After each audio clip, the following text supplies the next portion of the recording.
Bulldozer का डर क्या होता है, जानना है तो इन तस्वीरों को देखिए। अवैध अतिक्रमण के खिलाफ योगी सरकार की जीरो टॉलरेंस पॉलिसी की हनक देखनी हो तो इन तस्वीरों को देखिए। ये अखिलेश के फेवरेट संभल सांसद जियाउर रहमान बर्क का घर है। हथौड़े से घर के आगे के हिस्से को तोड़ा जा रहा, ग्राउंड फ्लोर पर भी गड्ढा किया जा चुका है कि कितना हिस्सा तोड़ देना है। तोड़वाने का ये काम खुद अखिलेश के सांसद करवा रहे। दरअसल 12 अगस्त को एसडीएम विकास चंद्र ने आदेश जारी किया था कि 1 मीटर गहराई 14 मीटर लंबाई का हिस्सा अवैध निर्माण है। सांसद के घर के अवैध निर्माण वाले हिस्से को तोड़ दिया जाएगा। 1 महीने में अवैध निर्माण खुद नहीं हटाया तो प्रशासन तोड़ेगा। सांसद बर्क पर अवैध निर्माण के चलते 1,35,000 का जुर्माना भी लगा है। धारा 9 के तहत 1,35,000 की पेनल्टी उन पे की गई है, क्योंकि बिना नक्शा पास कराए, बिना कोई सूचना दिए निर्माण हुआ है। इसके कारण से और 30 दिन का समय उनको दिया गया है जो सेटबैक वाला पोर्शन है उसमें निर्माण को हटाने के लिए। अगर 30 दिन में वो नहीं हटाते हैं तो नियमानुसार कार्रवाई करते हुए उसको हटाया जाएगा।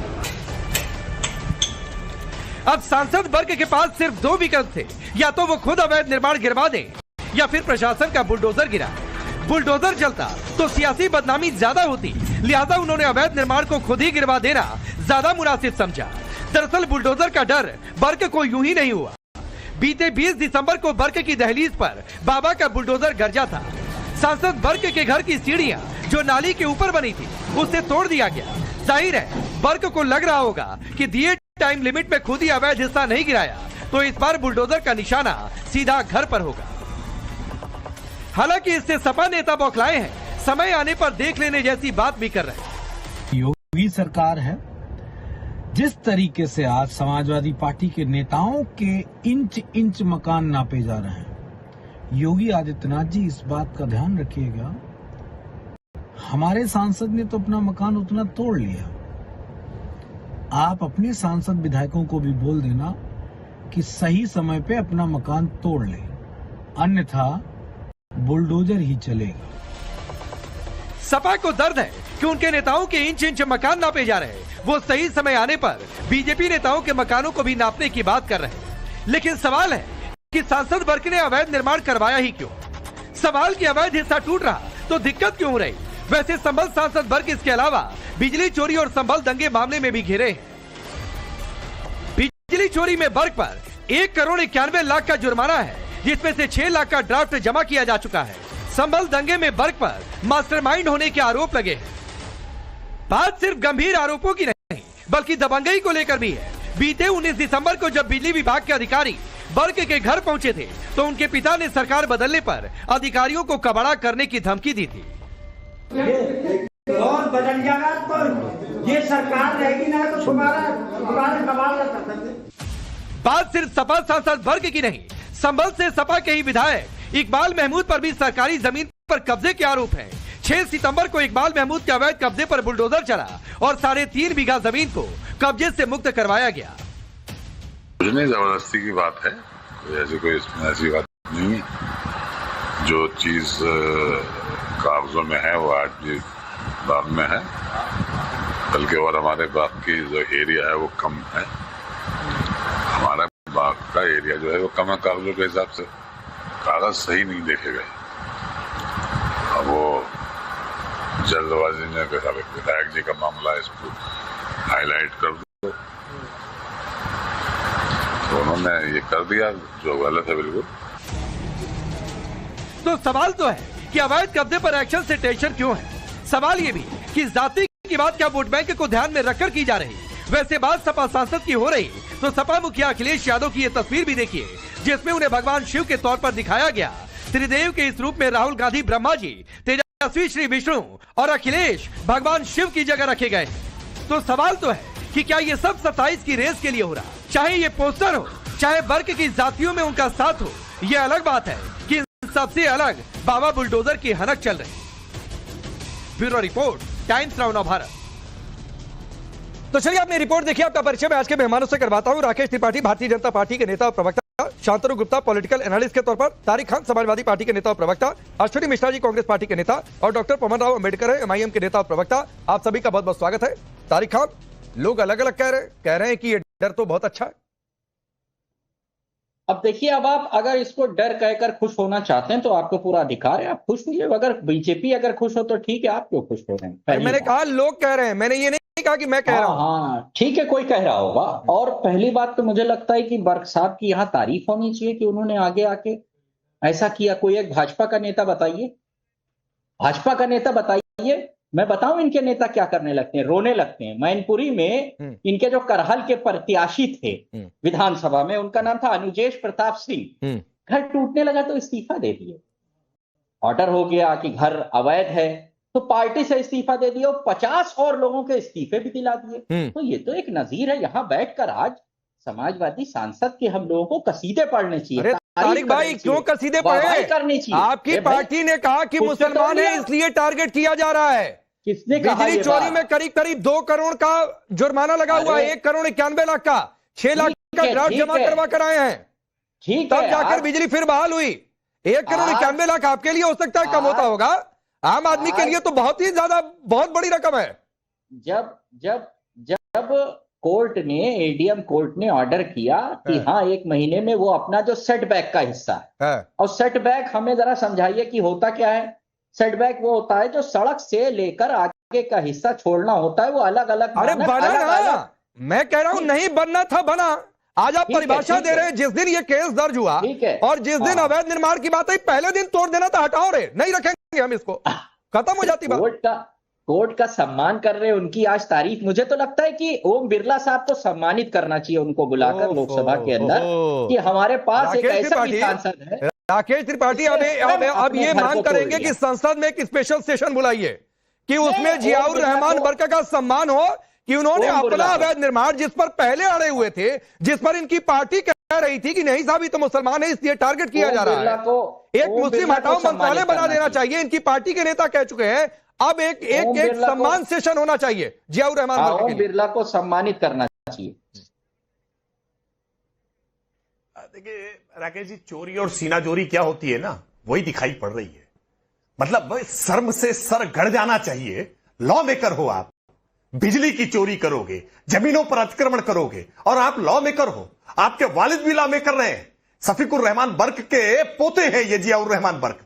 लॉ मेकर होकर के आपको आदर्श उदाहरण रखना चाहिए। सामान्य नेताओं से अपेक्षा की जाती है कि वो आदर्श उदाहरण रखें, और कम से कम देश की सबसे बड़ी पंचायत तक बैठने वाले लोग इस प्रकार का आचरण रखें कि वो बिजली चोरी करेंगे, वो जमीनों पर अवैध कब्जा कर लेंगे, और उसके बाद जब सरकार कार्रवाई करेगी और इस कार्रवाई के दबाव में आकर के आपको अगर हटाना पड़ेगा तो कैसे पार्टी के प्रवक्ता बैठ करके बेशर्मी से इस बात का बचाव करेंगे कि उन्होंने आदर्श उदाहरण रखा है। अरे वो कोई सत्याग्रह करते हुए कोई जेल नहीं गए या कोई उन्होंने सविनय अवज्ञा नहीं किया है। अरे भाई वो चोरी कर रहे थे, जमीन की चोरी कर रहे थे, बिजली की चोरी कर रहे थे, और दिन दहाड़े पकड़े गए हैं, कोर्ट ऑफ लॉ में पकड़े गए हैं। हर प्रकार के प्रयत्न किए हैं आपने, हाई कोर्ट से लेकर सुप्रीम कोर्ट तक, कि कैसे अपने आप को बचा लिया जाए। लेकिन जब देख लिया कि कहीं से बचने की कोई गुंजाइश नहीं है तो आपको अपना हथौड़ा खुद चलाना पड़ा अपने ऊपर। और आज कम से कम आपके पास अवसर था, आप शर्मिंदगी के साथ आते, कह देते कि हाँ गलती हुई है, स्वीकार कर लेते कि हाँ गलती हुई है, देश की जनता आपको माफ कर देती है। लेकिन आप अपनी गलती स्वीकार करने की बजाय बेशर्मी से उसको भी बता रहे हैं कि हमको मेडल दे देना चाहिए। बेशर्मी का तो मेडल निश्चित तौर पर मिल जाना चाहिए इनके नेताओं को भी और ऐसे प्रवक्ताओं को भी जो ऐसी बातों को भी बेशर्मी से आकर के सीना ठोक के बता रहे हैं कि हाँ बहुत बड़ी उपलब्धि की है, हमारे सांसद ने जमीन कब्जा कर ली थी, बहुत बड़ी उपलब्धि की है, हमारे सांसद ने बिजली की चोरी की थी। क्या क्या चीजें आपके नेताओं ने नहीं, बकरी चोरी, मुर्गी चोरी, जमीन चोरी, टोटी चोरी, क्या क्या करते हैं आपके नेता। ये क्या आपने चरित्र ला करके रख दिया है। आप जनता के बीच में नुमाइंदे हैं, आदर्श रखने का काम नेता करता है, जैसा नेता करता है। तारिक भाई जवाब दीजिए, राकेश त्रिपाठी की बात का जवाब दीजिए। मैं एक चीज उसमें ऐड कर देता हूं, उनकी बात का जवाब दीजिए। एक चीज बस ऐड कर देता हूं, जो ये स्पेशल सेशन आप चाह रहे हैं कि जियाउर रहमान बर्क के सम्मान के लिए बुला दिया जाए, तो उसमें क्या यह भी चर्चा होगी कि 1 करोड़ 91 लाख की बिजली चोरी कैसे हुई, मीटर में हेरा फेरी कैसे हुई, जीरो रीडिंग तक कैसे पहुंचा बिजली का मीटर जो है, क्या यह भी चर्चा होगी?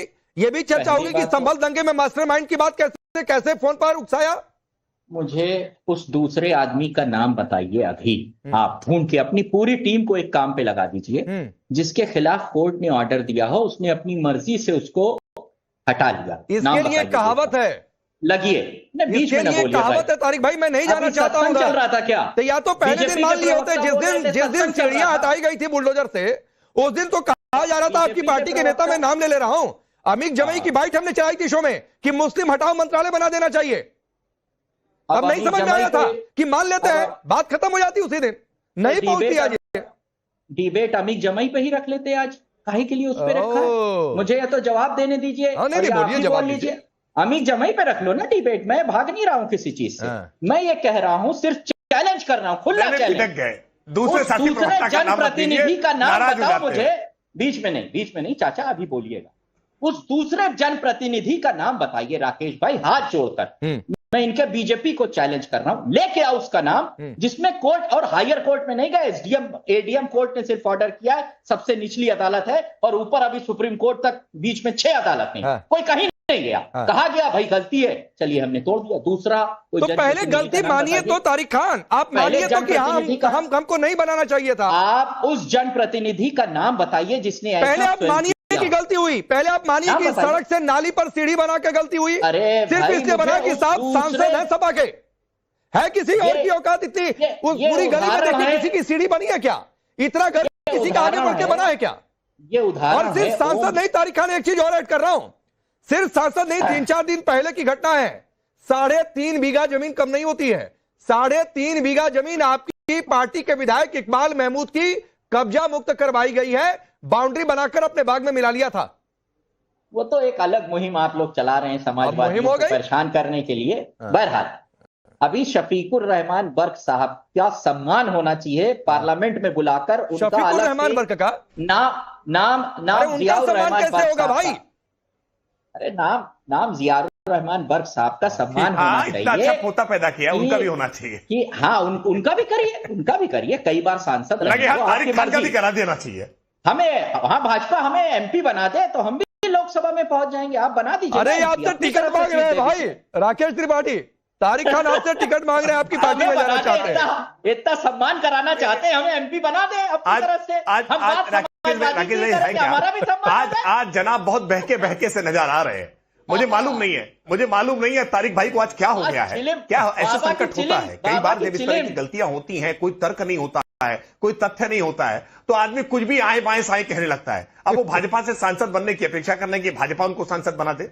हाँ, आप तौबा करके आइए फिर गुनाहों की। ये कहिए कि समाजवादी पार्टी में रह करके जो मैंने गुनाह किए हैं, अपने नेताओं के तमाम कुकर्मों को हमने जो बचाने का प्रयास किया है, मैं तौबा करता हूं। आप पवित्र मन से आइए, पंडित दीनदयाल उपाध्याय जी के अंत्योदय को स्वीकार कर लीजिए। निश्चित तौर पर भारतीय जनता पार्टी आपका स्वागत भी करेगी और कार्यकर्ता के तौर पर लंबे समय तक काम करिए। पार्टी हो सकता है अवसर भी देगी, बहुत सारे लोगों को दिया है अवसर, लेकिन ये तौबा तो करिए पहले। ये मानिए ना, समाजवादी आप पार्टी में इतना जो घिस तमाम रहे ये हैं। भूमाफिया है, ये जो शराब माफिया है, ये जो 10 तमाम सेकंड, प्रकार 10 के अलग अलग 10 पापाचार सेकंड। दुराचार करने वाले नेता है ना, उनसे पहले अपने आप के गुनाहों की 10 तौबा तो सेकंड। करिए।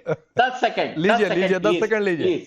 आप इतने दिनों से मेहनत कर रहे हैं, एक पुलिस वाले ने आपको सड़क पे डांट दिया था, आपको तो कुछ दिया नहीं सरकार, हमको क्या देंगे, रहन दीजिए। मुझे याद है सड़क पे एक पुलिस वाले ने हम पाने के लिए आए नहीं है। अरे हम पाने के लिए आए नहीं, सामान्य कार्यकर्ता को बैठाल दिया। आज देश भर के सामने पहचान बना दी। देखिए, बड़ी बात होती है। अब आपकी अपेक्षा सांसद विधायक बनने की खाली है। अरे पहले आपका तो नंबर आए, हम लोग तो है ही नहीं आपके पार्टी में, आप लोग अच्छा रुकिए, मैं डिबेट को आगे लेकर चलता हूं। अश्विनी भाई भी हंस रहे हैं, शांतनु जी भी हंस रहे हैं, पवन राव अम्बेडकर थोड़ा सा सीरियस है, मैं आऊंगा आपके पास। लेकिन शांतनु भाई, ये डर है, ये टिकट वाली ख्वाहिश तारिक खान की यहां पर आ जाए, जहां टिकट मिल जाए वहीं चल देंगे भाई, कोई तो सांसद बनाओ। कोई सांसद ही नहीं बना रहा, विधायक भी पता नहीं अभी तारिक भाई को कोई ऑफर हुआ है कि नहीं हुआ है, ये बताइए। लेकिन एक सीरियस नोट इस बात के साथ कि ये बुलडोजर का डर है कि भाई अगर बुलडोजर आता तो सियासी बदनामी ज्यादा होती है, इसलिए बुलडोजर के आने से पहले तोड़ दो अपना अवैध निर्माण खुद ही। जी बिल्कुल ठीक कह रहे हैं, और आप इससे समझ सकते हैं कि जब 2017 से पहले इनकी सरकार रही होगी तो क्या होता होगा। ये तो आलम तब है जब इनकी सरकार नहीं है। एक डिबेट में कुछ दिनों पहले एक बड़े एंकर को बोल दिया था सुनील साजन ने कि अगर हमारी सरकार होती, तो एंकर को बोला था, बड़े एंकर को, अमीश देवगन को, कि आपको स्टूडियो से उठवा लेते। मुझसे बोला फिर, अरे देखिए आप गुप्ता जी लिखते पढ़ते बहुत हैं, आप अगर बातों से समझे ना, तरीके हमारे पास और भी हैं। ये तो आप बोल रहे हैं। तो जब इनकी सरकारें हुआ करती थी, आजम खान जेल में बंद है, जो मंत्री हुआ करते थे, भूमाफिया आजम खान बोलता हूं मैं उनके ऊपर, मतलब उन्होंने नसूल की जमीन खा गए, SC ST की जमीन खा गए, किसानों की जमीन खा गए, तो इनके लिए बड़ी कॉमन बात है। इनका कोई सांसद, इनके जो दादा जान थे वो तो तालिबान के समर्थक थे, बोलते थे खुला तालिबान के समर्थन में बोला करते थे, और अब पता लगा भाई पोते क्या कर रहे हैं, बिजली की चोरी कर रहे हैं, जमीनें हड़प रहे हैं। जब पता लगा कि अब तो बल्कि टीवी पे बुलडोजर आएगा, तोड़ के जाएगा, मैं चुपचाप पीछे से हटा लूं। भाई योगी आदित्यनाथ ने पिछले 8 साल में 70-80 हजार एकड़ जमीन को वापस लिया है अलग अलग लोगों से। जो हमारे पुराने डीजीपी है, उन्होंने कहा है कि he is the Lee Kuan of UP. Lee Kuan जिन्होंने सिंगापुर एस्टैब्लिश किया था, उनके स्ट्रॉन्ग लॉ एंड ऑर्डर को पूरी दुनिया मानती है पॉलिसी के वर्ड में, उन्होंने लीक्वा से कंपेयर किया योगी आदित्यनाथ को। तो भाई जमीन चाहे किसी की भी, कोई भी हत्याएगा। अब ये तो गाते रहेंगे मुसलमान की तोड़ दी, मुसलमान की तोड़ दी। भाई मुसलमान ने चुराई भी तो, आप देखिए ना भाई, आपके सांसद तक तो चोरी कर रहे, फिर क्यों आपकी जमात पे इल्जाम नहीं लगेगा? ठीक, आपके सांसद ही ऐसा अश्विनी जी आप क्यों हंस रहे हैं भाई लगातार? एक तो कहावत इन लोगों के समय बीजेपी आरोप लगाती थी कि जिधर प्लॉट देखो उधर ही कब्जा लिया। वो पोल पट्टी खुल रही है, अतीक वाला प्लॉट जो कब्जा था वो वहां कई गरीबों के घर बन गए। यहां संभल के सांसद विधायक दोनों ने कब्जा करके रखा हुआ था। नहीं, आप बिल्कुल ठीक कह रहे हैं। मंदिरों पे कब्जा, मंदिरों के तोड़, कुएं बंद, वो तो अच्छा है। मतलब हम सैल्यूट करना चाहूंगा, ये टिकट जरूर चाहते हैं भारतीय जनता पार्टी से। जिस तरह से उन्होंने रूपरेखा बदली है योगी आदित्यनाथ के निर्देश में, ठीक पिछले कुछ सालों में। भाई जरा अश्विनी जी को सुनिए, कुछ कह रहे हैं तारिक खान की ख्वाहिश पर, टिकट वाली ख्वाहिश पर।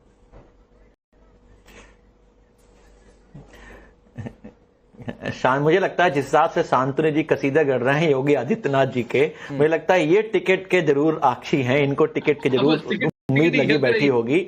और रही बात भारतीय जनता पार्टी की कि दूसरों के तो ख्वाबों की भी लेते हैं तलाशी। शांतनु जी मैंने आपको सुना, मेरी बात सुन लीजिए, थोड़ा सा मेरा बोलने का टाइम है कि दूसरों के तो ख्वाब की भी लेते हैं तलाशी, अपने गिरेबान में झांका नहीं जाता। अरे सबसे बड़ी चोर भारतीय जनता पार्टी जो वोट चोरी करके संसद भवन में बैठी हुई है, पार्लियामेंट चला रही है, वो चोरी की बात कर रहे हैं, वो करप्शन की बात कर रहे हैं, जहां पर सारे नेता उनकी वॉशिंग मशीन में धुल जाते हैं। अभी राकेश पांडे जी एक प्रोसेस बता रहे थे, भारतीय जनता पार्टी में आने के लिए आपको ये करना पड़ेगा, ये करना पड़ेगा, फिर ऐसे करो, फिर काम करो।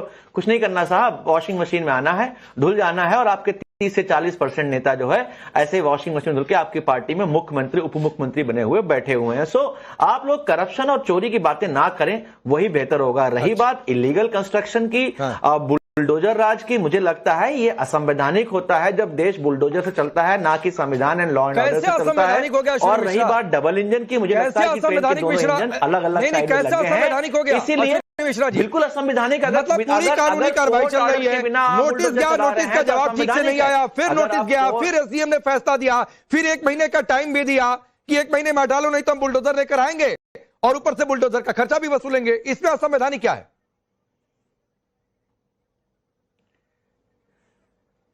राकेश जी मैं बोल रहा हूं इन जनरल जो बुलडोजर राज चल रहा है, इन जनरल नहीं, बाबा का इन जनरल नहीं। अगर आप इन जनरल की बातचीत करते हैं तो एक तस्वीर आपको दिखाता हूं। अश्विनी मिश्रा, अगर आपको इन जनरल बातचीत करना है, नहीं रुक जाइए, अगर आपको इन जनरल बातचीत करना है, तस्वीर रखिए रायबरेली की, आपको इन जनरल करना है ना बात, तो मैं इन जनरल पर आता हूं, आपके हिस्से से आता हूं। ये तस्वीर देखिए, रायबरेली में राहुल गांधी पहुंचे हैं, वहां पर एक पोस्टर लगा हुआ है, पोस्टर में बीचों बीच ब्रह्मा विष्णु महेश की तस्वीर लगाई गई है, मतलब ऐसा रेखांकित किया गया है। इसमें राहुल गांधी जी ब्रह्मा जी के तौर पर दिखाए गए हैं, एक और तेजस्वी यादव हैं श्री विष्णु के तौर पर, दूसरी ओर अखिलेश यादव हैं, वो हैं भगवान शिव के तौर पर उनको दिखाया गया है। तो इन जनरल बातचीत तो राम मंदिर का विरोध आप करेंगे, आप पोस्टर में त्रिदेवी भी आप लोग दिखाएंगे, तो आइए इन जनरल करिए फिर। राकेश जी, पांडे जी, अगर राम की बात करनी है, मैं आपसे अभी बैठ के बात करता हूं, हमने राम का विरोध कभी नहीं किया। राम सर्व संपन्न है, सर्वगुण है, सर्वव्यापी है। बात निर्गुण भगवान सगुण भगवान की होती है, राम की बात का विरोध कभी नहीं था। विरोध था जो राम मंदिर का इनॉग्रेशन था, वो भारतीय जनता पार्टी ने मोदी जी का इवेंट बना दिया, सिर्फ उसका विरोध था। और निर्गुण सगुण पर ज्ञान ले रहा होगा, आप राम का विषय लेकर के आए नहीं, महात्मा को बुला लूंगा विषय लेके आए और ना, उससे मैं जान लूंगा कि निर्गुण रूप क्या होता है, सगुण रूप क्या होता है। राम का विषय लेकिन राम मंदिर को लेकर आपने जैसे पॉलिटिक्स की, इस पोस्टर की जरूरत क्यों पड़ गई? मैं तो राम का विषय लेके नहीं आया। अरे तो इस पोस्टर, मैंने ये पोस्टर लगा दिया, आपकी पार्टी के नेता ने पोस्टर लगाया। हम सब हिंदू हैं, हम सब हिंदू। पांडे जी मैं जवाब दूं आपकी बात? बोलिए। ये पार्टी के कार्यक्रम कार्यकर्ताओं नेताओं का प्यार है सभी हिंदू धर्म के, और हिंदू धर्म हमारे मान्यताएं होती हैं, हमारे हिंदू धर्म में मान्यताएं होती हैं। एक ब्रह्मा विष्णु महेश, सबके अपने अपने एक नियमानुसार श्रद्धा है लोगों की, भक्त लोग हैं। जब मोदी जी को साक्षात भगवान बोलते हैं, नॉन बायोलॉजिकल बोलते हैं, तब तो आप ऐसी डिबेट नहीं करते। मोदी जी तो खुद बोलते हैं, राहुल गांधी ने तो नहीं पोस्टर लगाया, ये उनके समर्थकों ने पोस्टर लगाया। लेकिन जब मोदी जी बोलते हैं कि मैं खुद नॉन बायोलॉजिकल हूं, मैं अवतारी पुरुष हूं, मैं जन्म नहीं लिया हूं, तब तो कोई डिबेट नहीं होती उस चीज पे। राकेश त्रिपाठी, अपना आपको भगवान राम से किनके भगवानों से कंपेयर करते हैं। राम मंदिर का विरोध नहीं जाएंगे, भारतीय जनता पार्टी हिंदू आस्था पर अभद्र टिप्पणियां करेंगे, लेकिन साहब ऐसे पोस्टर लगाने का भी हक हमें है, क्योंकि प्रधानमंत्री मोदी को लेकर जो उन्होंने कोट किया है, इसका रिप्लाई करिए। मुझे लगता है कि किसी भी राजनीतिक दल के द्वारा इस तरह का पोस्टर लगाया जाता है तो उसको माफी मांगनी चाहिए। आप हिंदू भावनाओं को इस तरह से ठेस पहुंचा रहे हैं, आप त्रिदेव के बराबर तुलना करने का प्रयास कर रहे हैं, अंकन करने का प्रयास कर रहे हैं। और ऐसे लोग जो लगातार हिंदू धर्म का अपमान करने की चेष्टा करते हो, रामचरितमानस को फाड़ने फूकने के लिए उनकी पार्टी के नेता वकालत करते हो, ऐसे लोग, उनके अंदर अगर भगवान को निरूपित करने का प्रयास किया जा रहा है तो निश्चित तौर पर यह अपमान है, किसी और कुछ नहीं है। इस निंदा का कानून अगर भारत के भीतर होता ना, तो ऐसे लोगों को फांसी पर टांग दिया जाता जो लोग ऐसे पोस्टर लगा करके उसकी वकालत कर रहे हैं। लेकिन भारत में इस निंदा का कोई कानून नहीं है, और जिसके मन में जो आता है वो आकर के कह देता है। हिम्मत नहीं होगी अभी तारिक खान के मजहब के बारे में कोई इस तरह की टिप्पणी करे, न जाने क्यों अब तक गुस्ताखे नबी की एक सजा, ऐसे वाले नारे तुरंत लहराने लगेंगे। लेकिन हिंदू है, सहिष्णु है, उदार है, जितना चाहे उतने हिसाब से अपमानित कर ले। इस तरह के अपमान के मसले पर हिंदू मुस्लिम पे पांडे जी, हिंदू, मैं भी हिंदू हूं, मुझे आपसे सर्टिफिकेट नहीं चाहिए कि मैं हिंदू की नहीं हूं, आपके सर्टिफिकेट की जरूरत नहीं है। हिंदुओं के कोई आप रखवाले नहीं है। हिंदू जो है, हिंदुस्तान जो है हजारों सालों से, भारतीय जनता पार्टी को 45 साल हुए हैं। आप हिंदू का सर्टिफिकेट मत दीजिए, आप हिंदू का सर्टिफिकेट मत दीजिए। आपको कोई अधिकार नहीं बनता हिंदू का सर्टिफिकेट देने का। आपने हिंदुओं का जितना नुकसान किया है, हिंदू हमेशा ऐसे मसलों पर राजनीति मत करिए। मैंने आप भगवान सत्य नहीं है, कौन सी गाली दी? भगवान के भीतर इस प्रकार का निरूपण करके आप तुलना करेंगे। ये राहुल गांधी और अखिलेश यादव तेजस्वी यादव से करते हैं, आप ब्रह्मा विष्णु महेश की तुलना करने की कोशिश कर रहे हैं। शर्म नहीं आती है, और ऐसे मामलों पर बेशर्मी से बचाव कर रहे हैं। शर्म आनी चाहिए। इतना नुकसान हिंदुओं का भारतीय जनता पार्टी ने किया, इतनी बेशर्मी कि हद है तमाशे की। शर्म नहीं आती? आप हिंदुओं का अपमान करते हैं, हिंदुओं को गुमराह करते हैं। अश्विनी मिश्रा, थोड़ा तथ्यात्मक बात क्या करो। क्या मतलब है नाथूराम गोडसे का? क्या मतलब है नाथूराम गोडसे का? किसका सरोकार है नाथूराम गोडसे से? किसका सरोकार है नाथूराम गोडसे से? नाथूराम गोडसे की वकालत आप करते हो।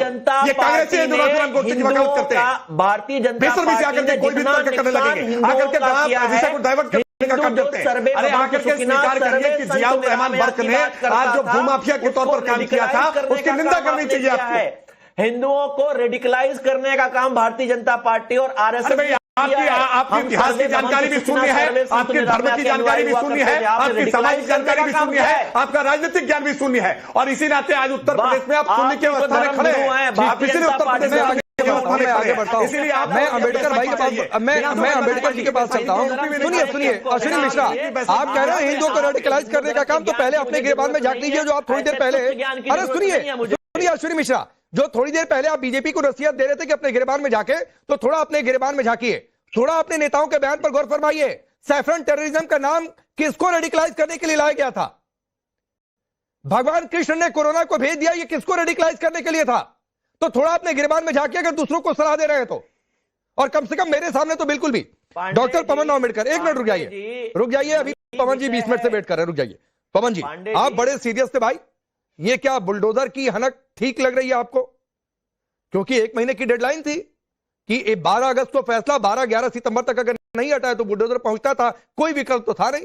अब भले तारिक खान आंख मसल ले डिबेट के बीच में। राकेश साहब बहुत बहुत धन्यवाद। 2017 के बाद से ऐसा लगता है कि पहली बार उत्तर प्रदेश में due process of law follow हुआ है, पहली बार। 2017 के बाद से लेकर के आज 2025 चल रहा है, 8 वर्ष हो चुके हैं। इन 8 वर्षों में उत्तर प्रदेश में जो बुलडोजर चले हैं वो बुलडोजर गैर कानूनी रहे, ड्यू प्रोसेस ऑफ लॉ को फॉलो नहीं किया गया और रूल ऑफ लॉ की धज्जियां उड़ाई गई। और आज अगर हम एक डिबेट कर रहे हैं ना, इसके 2 पहलू हैं, क्योंकि कारण इसका यह है कि इस बात को भी रखना जरूरी है कि अगर आज हम यहाँ डिबेट कर रहे हैं तो एक मुसलमान व्यक्ति है जो इस देश में एक लाइन खींची जा रही है ना, धर्म के नाम पर हिंदू और मुसलमान। अगर यहाँ पर वर्क की जगह पर कोई और होता तो शायद आज ये डिबेट यहाँ नहीं हो रही होती। इस बात को भी समझना चाहिए। और बहुत सारी बातें आई और बर्क साहब का, क्योंकि मैं प्रवक्ता नहीं हूं ना ही बात रखता हूं, लेकिन जो संवैधानिक बात यह है कि पहली बार due process of law follow हुआ है। अभी यहाँ पर भाजपा के प्रवक्ता साहब जो है बिजली चोरी की बात कर रहे थे और शांतनु साहब और आदर्शवादी बातें कर रहे थे। उत्तर प्रदेश में आज की डेट में विधानसभा में 111 भारतीय जनता पार्टी के विधायक है जो आपराधिक जो है उनके ऊपर जो है आरोप लगे हैं। 90 ऐसे विधायक हैं जो संगीन आपराधिक मुकदमे उन पर चल रहे हैं। शांतनु साहब, आप मेरे साथ उत्तर प्रदेश घूमिए।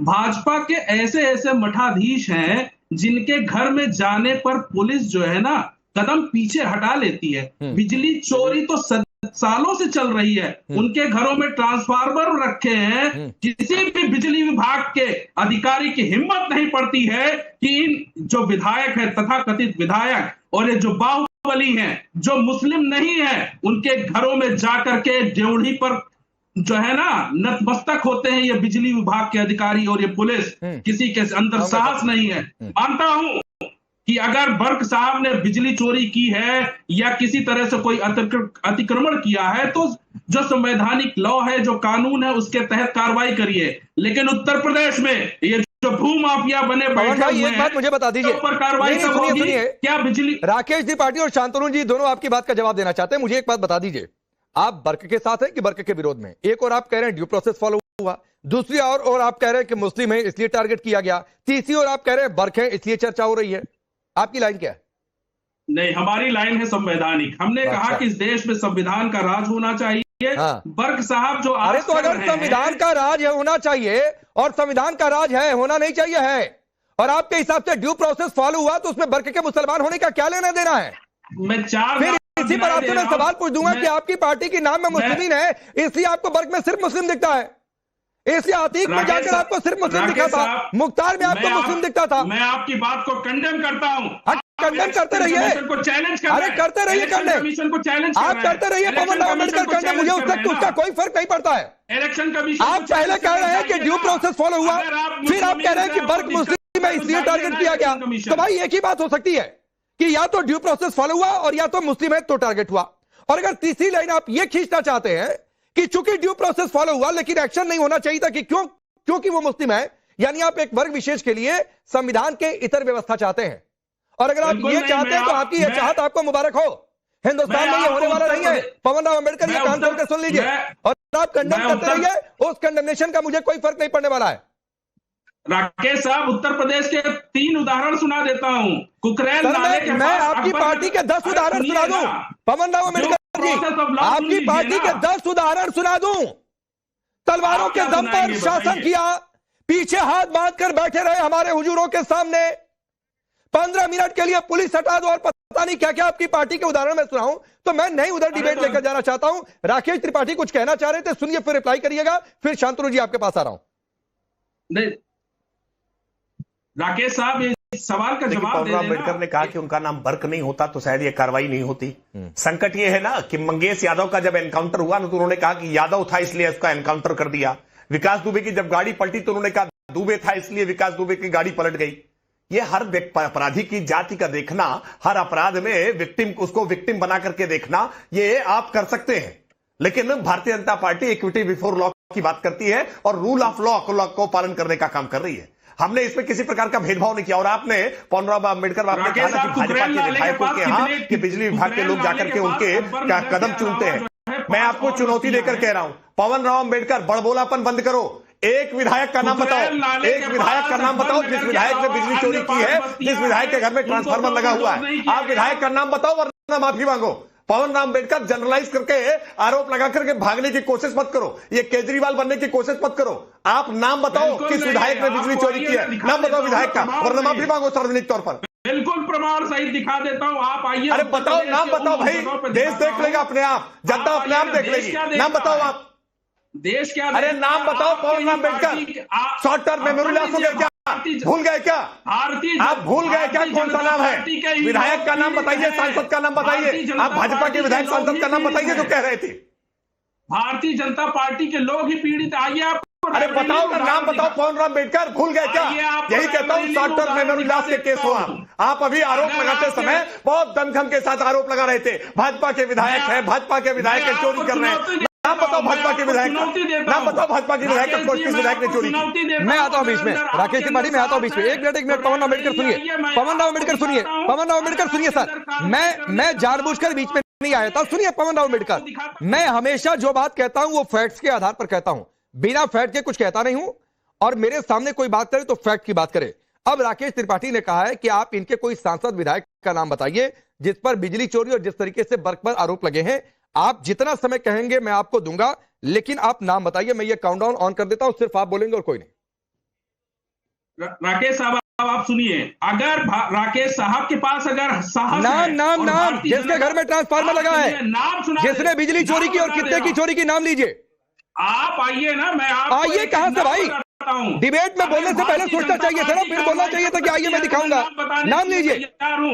भारतीय जनता पार्टी के अंदर साहस है, उत्तर प्रदेश शासन के अंदर। अरे भैया आप अपना साहस दिखाइए नाम लेकर। कार्रवाई नहीं कर पाएंगे, आप अपना साहस दिखाइए नाम लेकर। पवन राव अम्बेडकर 35-40 सेकंड हो गए। कार्रवाई नहीं कर पाएंगे, बिल्कुल कार्रवाई नहीं कर पाएंगे। पवन राव अम्बेडकर नाम लीजिए ना, देश भी देखेगा अगर ये कार्रवाई नहीं करेंगे तो। डरपोक, कमजोर, शॉर्ट टर्म मेमोरी लॉस, ये फिर रायबरेली आइए, माफी मांगे। का उदाहरण देता हूँ, रायबरेली का उदाहरण देता हूँ। हरचंदपुर में भूमाफिया है, नाम लीजिए। नाम विधानसभा में किस सांसद विधायक ने बिजली चोरी की है? अवैध निर्माण किया, ताल ठोक के किया किस बीजेपी सांसद? अरे नाम लीजिए भाई। मुकदमा भी होगा मानहानि का। करता हूँ, रायबरेली की विधानसभा हरचंदपुर है, वहाँ भूमाफियाओं का वहाँ पर। अरे ऐसे नाम न लीजिए, फिर तय कर लीजिए कि भूमाफिया या बीजेपी के नेता और विधायक पार्टी के लोग हैं। अब ये देखिए, रुक जाइए पवन अम्बेडकर, 1 मिनट 15 सेकेंड। अब मैं काउंटडाउन मैंने बंद कर दिया। अब रुक जाइए, रुकिए पवन अम्बेडकर, हो गया सर, हो गया सर। आप हवाई बातें कर रहे थे, देश ने देख लिया। अब 1 मिनट 17 सेकंड हो गए। 1 मिनट 17 सेकंड में पवन राव अम्बेडकर ये नहीं बता पाए कि बीजेपी के नेता विधायक को लेकर उन्होंने ये कह दिया कि बिजली चोरी किया, अवैध निर्माण किया है, किसके घर में ट्रांसफार्मर लगा है, तो नाम ले लेना चाहिए था।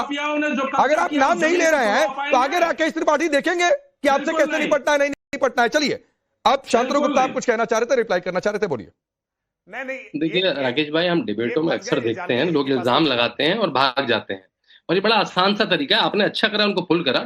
डॉक्टर अंबेडकर ने देखा भाई राकेश जी का कुर्ता बड़ा सुंदर था, कीचड़ फेंकते रहो कभी तो चिपकेगी। जैसे ही आपने नाम पूछा, भाई आपके तो आका बैरिस्टर है असदुद्दीन ओवैसी, ऐसे कितने भूमाफिया जो भाजपा के जिन्होंने बिजली चोरी करी है, जिन्होंने भूमाफिया है, उनके खिलाफ केस करिए, एक तो केस करिए। इतना तो पॉलिटिकल एक्टिविज्म करेंगे ना आप। तो AIMM चुनाव जीते उत्तर प्रदेश में, आपने कितने केस करे, आपने कितने DM को विज्ञापन दिए, आपने कितने SP को कहां रिपोर्ट लिखवाई, केवल चैनल में बिना नाम के। ये क्या तरीका है डिबेट करने का? आप किसी के नाम पे एक पार्टी है जिसकी सरकार है यहाँ पे, जिसकी सरकार है दिल्ली में, आपने बोल आपके पास इल्जाम है तो बिल्कुल लगाइए, नाम लेके लगाइए, बताइए कौन सी जमीन कहाँ पे, बिजली का बिल, उसका बिल दिखाइए। थोड़ी तो मेहनत करिए। आपने समोसा खाया और डिबेट पे आ गए, आपको कुछ पर्ची मिली, आपने डिबेट में पढ़ दी। ये क्या तरीका है? नेशनल चैनल आपके पान की दुकान नहीं है असदुद्दीन ओवैसी की, ये नेशनल चैनल टाइम्स नाउ का। आपने कुछ भी बोल दिया, आपने कहा बिक गया तो बिक गया, आपने कहा बिक गया तो बिक गया, कोई सुन लेगा। हर चैनल पे नहीं हुआ ऐसा, ये पॉडकास्ट नहीं चल रहा है। अच्छा करा आपने राकेश जी, बिल्कुल आपने बिल्कुल दिखा दिया पंडित जी। नहीं, एक मिनट। अरे सुनिए पवन राव अम्बेडकर जी, मत किसी को टैगिंग क्या करें भाई। आप शांतनु गुप्ता को कह रहे हैं कि वो चमचागिरी कर रहे हैं, मतलब आपसे सबूत किसी ने मांग लिया, मैंने आपको समय दे दिया एक्सपोज करने के लिए बीजेपी को, आप ऐसे कहते हैं हमको बोलने का समय नहीं दे रहे हैं। अरे बिजली का बिल दिखा देते, किस नेता के घर में ट्रांसफार्मर लगा हुआ है नाम लेकर दिखा देते भाई। इसी देश देखता, फिर राकेश त्रिपाठी से कहा जाता कार्रवाई करिए, नहीं कार्रवाई करते तो बीजेपी एक्सपोज होती है। आप एक्सपोज करना नहीं चाहते हैं। अब तारिक खान, राकेश साहब को मैं चुनौती दे रहा हूं। तो चुनौती देते रहिए, चुनौती देते रहिए। यहाँ पर एक चुनौती आप मीट नहीं कर पाए।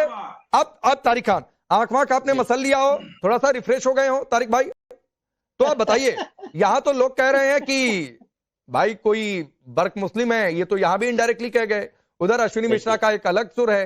आप कह रहे हैं ये दरअसल, मैं आपको एक चीज पर छोड़ रहा हूं, ये दरअसल आप कह रहे हैं ना कि सम्मान देना चाहिए, स्पेशल सेशन होना चाहिए।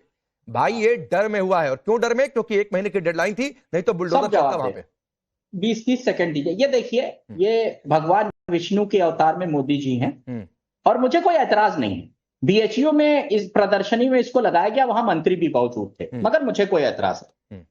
ये बुलडोजर एक्शन के लिए नोटिस एलडीए ने दिया 2022 में संजय सेठ को, मैं पूरी डिटेल न्यूज आपको भेजूंगा। दिख नहीं रहा, संजय सेठ पढ़ के बता दीजिए, राकेश त्रिपाठी से रिप्लाई लूंगा। पढ़ के बता रहा हूं, संजय सेठ इनकी पार्टी के सांसद हैं। अरे बीच में नहीं, बीच में नहीं भैया, पर इस तरह की कोई टिप्पणी आपको भैया वाज़ेह होगी?